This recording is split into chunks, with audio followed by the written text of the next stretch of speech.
Good morning students. आज हम 9th class में 7.1 एक्सरसाइज के कुछ डाउट्स क्लियर करेंगे आपके। Question number 4, L and M are two parallel lines intersected by another pair of parallel lines P and Q। ये given है हमारे को। आप डायग्राम में देख सकते हैं कि L और M दोनों पैरेलल लाइन है आपस में, P और Q इनको आपस में इंटरसेक्ट करती हैं और P and Q are also parallel, ये भी पैरेलल है। तो ये हमारा गिवन है। सबसे पहले आप डायग्राम बनाएंगे जो आपके सामने दिखाई दे रहा है, स्टेटमेंट में गिवन है ये, और गिवन लिखेंगे। What is given? गिवन में क्या लिखेंगे आप कि L and M are two parallel lines intersected by another pair of parallel lines Q P and Q। यहां तक आप लिखेंगे given.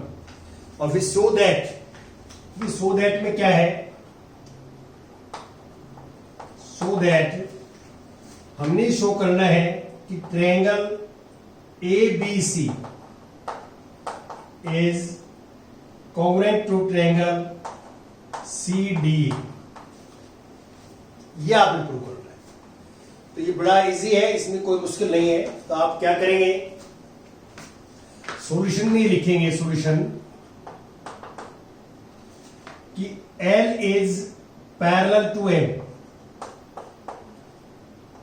L is parallel to M and P is parallel to Q।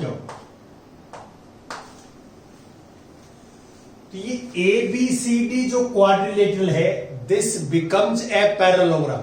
ये पैरेललोग्राम बन जाती है। क्यों? Opposite sides are parallel. यहां पे therefore quadrilateral ABCD is a parallelogram। क्या ये पैरेललोग्राम है जो आप देख रहे हैं? अब इसमें एक डायगोनल ज्वाइन किया हुआ है। तो अब मैं लेता हूं triangle ABC and triangle CDA। तो AC equal to AC, AC equal to AC। ये कॉमन हमारे पास साइड है, common. This is a common side. और angle 1 equal to angle 2, because देखिए P is parallel to Q and this is transversal line. Transversal है ये। तो 1 equal to 2 alternate interior angle, alternate interior angle. आपको ये पता है कि पैरेलल लाइंस को ट्रांसवर्सल जो है कट करती है, तो pair of alternate interior angles equal होते हैं। तो वहां पे लॉजिक लगाया है। और सेम वे से एंगल 3 इक्वल टू एंगल 4। ये कहां से आइडिया आया एंगल 3 इक्वल टू एंगल 4 का? L is parallel to M given है, और this is transversal 3 equal to 4। These are also alternate interior angles. तो आप क्लियर देख सकते हैं कि इस ट्रायंगल्स की वन साइड एंड 2 एंगल्स, इस ट्रायंगल की वन साइड के और 2 एंगल्स के इक्वल है। तो यहां पे रूल ये लगेगा, therefore triangle ABC congruent triangles CDA। और ये रूल हो जाएगा कि SASA रूल, SASA रूल से ये कॉन्ग्रुएंट ट्रायंगल हो जाएगा। Now we take question number 6 में मैं स्टेटमेंट पढ़ता हूं, आप भी ध्यान से देखिए। स्टेटमेंट 6 में कि in figure 7.21 AC equal to AE। देखिए AC इक्वल टू AE, ये डबल साइन लगा रखे, दोनों इक्वल है। और AB equal to AD, AB equal to AB, ये सिंगल साइन है, दोनों इक्वल है। सिंगल सिंगल वाले की इक्वल है, डबल डबल वाले की इक्वल है। और ये गिवन है हमें कि एंगल BAD BAD ये एंगल है, ये angle equal to this angle, ये दोनों इक्वल है। हमने यहां पे शो करना है कि सो दैट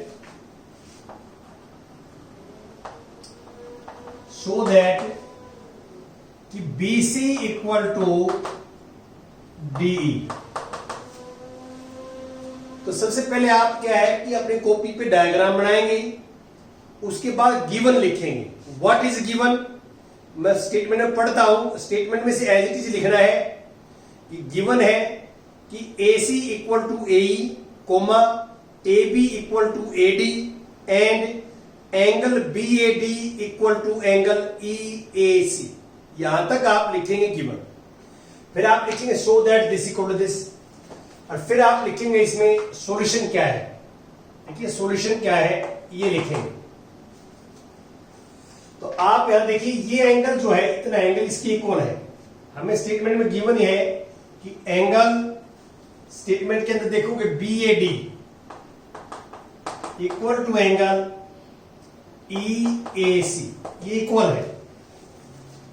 ये कहां से आया है, ये गिवन है हमारे को, गिवन है, ये ले लिया मैंने। देखिए ये जो एंगल है वो इतना है, सिर्फ ये एंगल, और ये एंगल है ये ऊपर वाला है, इसमें ये वाला एंगल ऐड कर देते हैं हम दोनों में।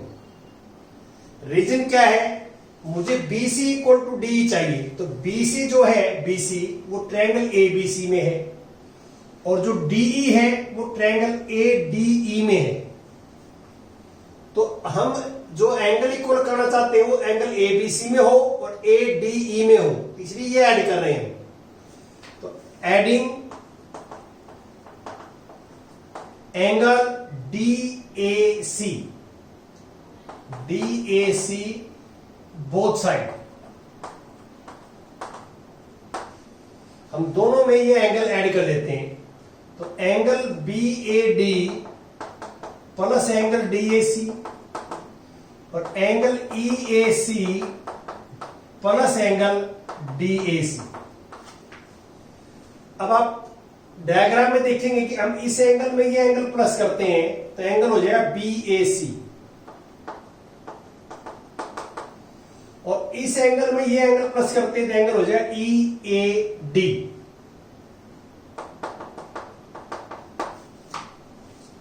ये एंगल, इसको मैं 1 लिख लेता हूं, दिस इज 1, इक्वेशन 1 मान लेता हूं, इसका हम आगे यूज करेंगे। अब मैं ट्रायंगल ये लेता हूं, now we take triangle ABC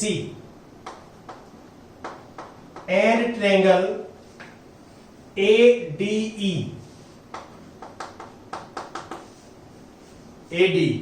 ये मैंने ADE क्यों लिखा बताऊंगा अभी मैं आपको। अब देखो ABC में और ADE ट्रायंगल में मैं लिखता हूं AB इक्वल टू AD। जो AB साइड है वो ABC ट्रायंगल की है, और जो AD साइड है वो ADE ट्रायंगल की है। तो यहां पे A के कॉरस्पॉन्डिंग तो A ही है, B के कॉरस्पॉन्डिंग D है। देखो AB इक्वल टू AD आया है तो B के कॉरस्पॉन्डिंग D आया है। तो आपको ये पहले बताया है कि जिनको हम आपस में कॉन्ग्रुएंट प्रूव करते हैं ट्रायंगल्स को, कॉन्ग्रुएंट ट्रायंगल्स, तो उसमें कॉरस्पॉन्डिंग जो है वर्टिसेस लिखते हैं। तो ये कहां से आया, ये गिवन है हमारे को। अब मैं लिखता हूं कि AC इक्वल टू AE, ये भी गिवन है। AC इस ट्रायंगल की साइड है, AE इस ट्रायंगल की साइड है, ये भी गिवन है। और अब ये एंगल कंप्लीट, देखो ये एंगल जो है इस एंगल के इक्वल है, ये हमने फ्रॉम 1 किया है। तो angle BAC equal to angle EAD, ये फ्रॉम 1 से आया है, ये हमने ऊपर करके दिखाया है फ्रॉम 1 से। तो आप क्या कर देख सकते हैं कि इस ट्रायंगल की दो साइड और इंक्लूडेड एंगल, इन दोनों साइड का included angle equal to side of this triangle and their included angle. तो इसकी दो साइड इंक्लूडेड एंगल इक्वल है, इसकी दो साइड्स और इंक्लूडेड एंगल्स के इक्वल है। तो ये नियम ये होता है, therefore triangle ABC is congruent triangle AD। ये कॉन्ग्रुएंस जो हमारा नियम है SAS रूल से, और ये दोनों आपस में कॉन्ग्रुएंट ट्रायंगल्स हैं, कॉन्ग्रुएंट ट्रायंगल्स हैं। तो CPCT से हम कह सकते हैं कि therefore BC equal to DE CPCT, ये हो जाएगा। ऐसे हमने करना है, तो ये आपने लिखना था। अब मैं आता हूं क्वेश्चन नंबर 8 पे। 8 क्वेश्चन ध्यान से पढ़िए आप। 8 क्वेश्चन क्या है? In right triangle ABC right angled at C पे राइट एंगल है, ABC पे राइट एंगल है, जैसे देख रहे हैं आप। M is the mid point of hypotenuse AB। M जो है हाइपोटेन्यूज का मिड पॉइंट है AB का, तो AB equal to BM, sorry AM equal to BM because M is mid point of AB। आगे क्या कहता है? C is joint to M, C is joint to M and produce to the point D such that कि CM equal to DM, ये इसके equal है। जितना CM है उतना ही हमने DM लेना है, ये भी इक्वल दिया हुआ है। Point D is join to the point B, D को फिर B से ज्वाइन करना है। यहां तक गिवन है आपको, यहां तक गिवन है। और जो शो करना है वो मैं यहां लिखता हूं, शो दैट फर्स्ट पार्ट में शो करना है कि triangle AMC congruent triangles BMD, और दूसरा पार्ट में हमें ये प्रूव करना है कि angle DMC equal to 90 degree, right angle को 90 डिग्री कहते हैं हम। और तीसरा पार्ट में हमने करना है कि ट्रायंगल DBC कॉन्ग्रुएंट ट्रायंगल्स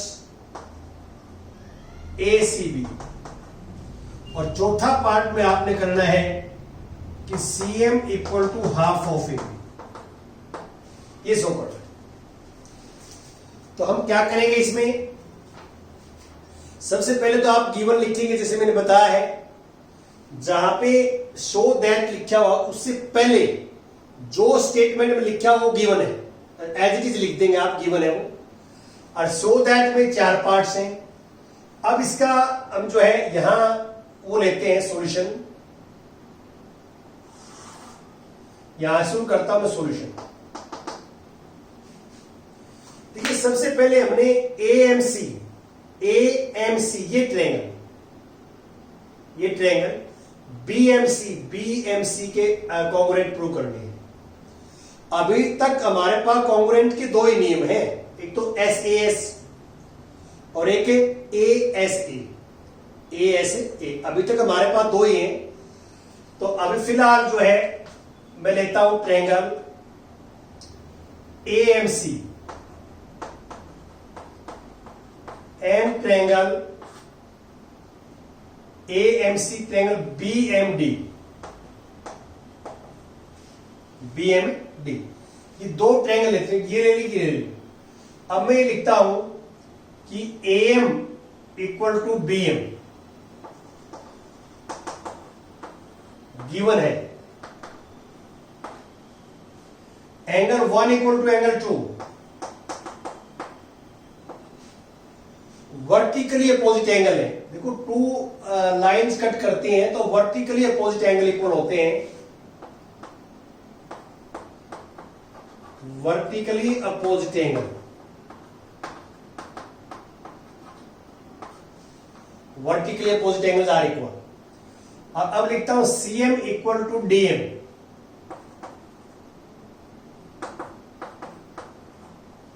ये भी गिवन है।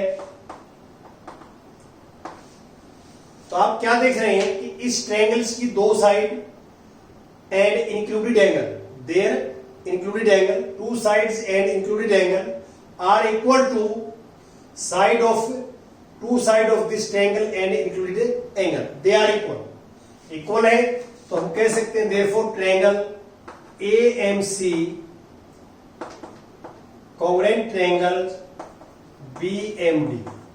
ये रूल है SAS रूल. पहला पार्ट हो. अब आप क्लियर देख सकते हैं कि ये दोनों हमारे पास कॉन्ग्रुएंट ट्रायंगल्स हैं, तो एंगल 3 इक्वल टू एंगल 4 होगा. क्यों? क्योंकि ए के कॉरस्पॉन्डिंग बी पॉइंट है, ए पॉइंट बी है, तो ए जो है कोण 3 इक्वल टू 4. 3 equal to 4. क्यों होगा ये 3 इक्वल टू 4? बिकॉज सीपीसीटी इस रूल से होगा ये. लेकिन ये साइड और ये साइड को ये ट्रांसवर्सल कट करे तो 3 इक्वल टू 4 क्या है? This is pair of alternate interior angle. Pair of alternate interior angle. तो but this is pair of alternate interior angles. और आपको पता है कि अल्टरनेट इंटीरियर एंगल्स इक्वल हैं तो लाइंस आर पैरेलल, तो AC is parallel to DM. AC is parallel to DM. AC DM के पैरेलल होगी और इक्वल भी होगी. क्या होगी? पैरेलल भी होगी एंड इक्वल. इक्वल क्यों होगी? क्योंकि ये वाली ट्रायंगल जो है हमने इसकी कॉन्ग्रुएंट प्रूव कर दी. तो सीपीसीटी से क्या है कि इसकी साइड इक्वल होगी. सीपीसीटी रूल से AC इक्वल टू DM होगा. अब पैरेलल क्यों होगी? क्योंकि पेयर ऑफ जो है अल्टरनेट इंटीरियर एंगल इक्वल है, इक्वल लाइंस पैरेलल है. अब हम क्या शो करेंगे यहाँ पे अगला पार्ट्स के लिए, सेकंड पार्ट के लिए. अब हमने शो करना है कि 90 डिग्री का है. तो अब यहां देखिए कि ये इसके पैरेलल है और BC ट्रांसवर्सल है. BC ओ डायग्राम को देखिए आप. AC is parallel to DM and BC is transversal. तो angle this plus angle this is 180 degree. यहां पे लिखेंगे हम angle DBC plus angle ACB 180 degree. कहां से? सम ऑफ जो है interior, sum of interior angles on the same side of transversal. Same side of transversal. We know that कि sum of interior angles on the same side of transversal is 180 degree. या मैं previous chapter के अंदर prove किया है मैंने कि वहां पे इसलिए 180 है और ये जो है 90 डिग्री गिवन है हमारे में. तो angle DBC plus 90 degree equal to 180 degree. और 90 को आप उस साइड में लेके जाओगे, देखो ये लेफ्ट में राइट में लेके जाएंगे तो एंगल जो है DBC हमारे पास आ जाएगा 90 डिग्री. ये हमारा सेकंड पार्ट हो जाएगा. अब मैं थर्ड पार्ट की बात करता हूं आपसे कि थर्ड पार्ट कैसे करना आपने. थर्ड पार्ट में हमें करना क्या है? पहले तो हमें ट्रायंगल DBC ये ट्रायंगल, ये वाला ट्रायंगल कॉन्ग्रुएंट है ट्रायंगल ACB इसके कॉन्ग्रुएंट है. तो पहले हम दोनों ट्रायंगल लेते हैं. Triangle DBC and triangle ACB, ये ट्रायंगल ले लेंगे. अब आप क्लियर देख सकते हैं कि सबसे पहले तो मैं लिखता हूं AC इक्वल टू DM. पहले साइड वाले ट्रायंगल लिखोगे DB इक्वल टू AC. ये कहां से आया भाई? क्योंकि फर्स्ट पार्ट में दोनों ट्रायंगल कॉन्ग्रुएंट हैं, सीपीसीटी से आया है, सीपीसीटी से आया है, तो सीपीसीटी इसका मीनिंग क्या है? Corresponding parts of congruent triangles. अब ये सीपीसीटी, अब मैं लिखता हूं बीसी जो है, इसके बीच वाला एंगल लिखता हूं पहले, angle DBC equal to angle ACB, दोनों 90 के हैं। ये तो 90 का था ही पहले गिवन है, और ये 90 का हमने प्रूव करके दिखा दिया, हमने प्रूव कर दिया कि ये 90 का है, तो दोनों इक्वल है। और BC equal to BC common है, ये कॉमन है, कॉमन साइड है। तो इस ट्रायंगल की दो side and included angle equal to two sides of this triangle and included angle equal है, तो हम कहेंगे कि triangle DBC is congruent triangle AC. अब मैं चौथा पार्ट कर रहा हूं, यहां ध्यान दें कि अब ये कॉन्ग्रुएंट है, तो मैं लिख कर सकता हूं कि जो CD है, CD वो BA के इक्वल है, या AB जो है DC इक्वल टू AB। अब AB को तो मैं सेम रखूंगा क्योंकि AB तो रिजल्ट में चाहिए मेरे को। मैं DC को ब्रेक करता हूं, DC को देखो, DC को लिख दिया CM plus DM, CM plus DM equal to AB, और DM CM के इक्वल है, तो DM की जगह दोबारा CM लिख दिया। कारण क्या है कि CM equal to DM, CM plus CM 2CM, और 2 से डिवाइड करोगे आप, यहां से 2 से डिवाइड करेंगे तो CM आ जाएगा 1/2 AB। यही प्रूव करना था, ऐसे आपने करना। तो आपने सोच समझ के आपने आंसर देना है कि हम क्या लिख रहे हैं, कैसे सोच रहे हैं। अभी तक जो कॉन्ग्रुएंट्स के जो हमारे नियम हैं, रूल्स हैं, वो दो ही हैं अभी जो हमने पढ़े हैं। एक तो पढ़ा है SAS और एक ASA। ASA को SAA भी लिख सकते हैं, AAS भी लिख सकते हैं। आगे हम और भी पढ़ेंगे जो कॉन्ग्रुएंट्स के नियम है, वो जो है आगे डिस्कस करेंगे। Thank you very much.